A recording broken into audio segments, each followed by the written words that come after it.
Hello again. Welcome back, my friends, to the show you hope ends very quickly because we bring you no value. I mean, again, we just don't. And in our typical style, and I'm so sick of starting off shows like this, and yet I keep doing it. I'm sorry. And again, I have to You go love back and it. edit Deep it. down, I think you love it. I don't. It's just a bad habit. I got to break it. But welcome, Brendan. How are you today?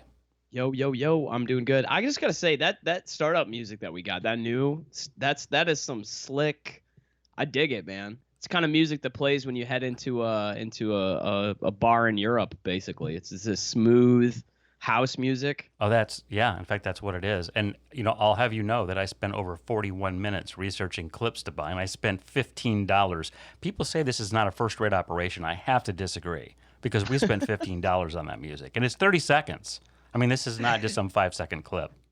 That's the start of the value, man. You heard that slick jam here first. You did, and probably last because you already hung up on this shit. But what we were starting to talk about with no plan to do so, again, as always, is Brendan asked me if I knew the story about the comedian whose name I don't know, who was Shane Gillis. Shane Gillis, who was fired from Saturday Night Live before he actually ever appeared on camera. Why don't you recount that story quickly for those who may not know it?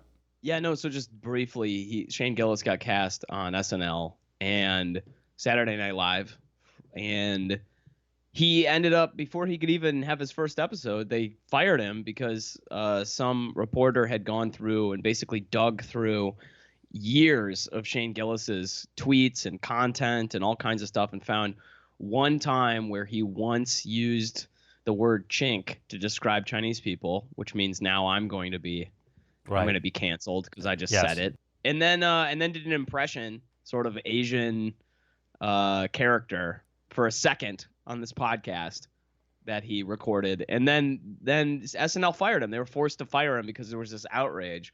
Is it in bad taste? Was it not that funny? Yeah, I went back and watched a podcast. I didn't think it was that funny.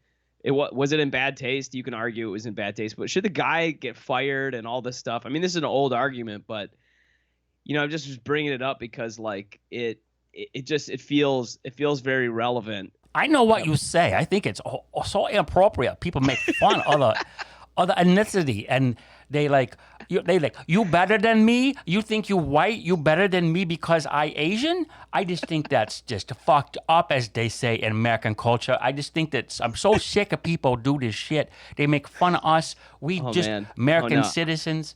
I'm so canceled just because I'm on this show now. Well, that was my goal. That was when we actually started this podcast in 2016, I had one objective. That was to eliminate any possibility of you ever making it big in comedy because you fucking wrecked my career, and you really did.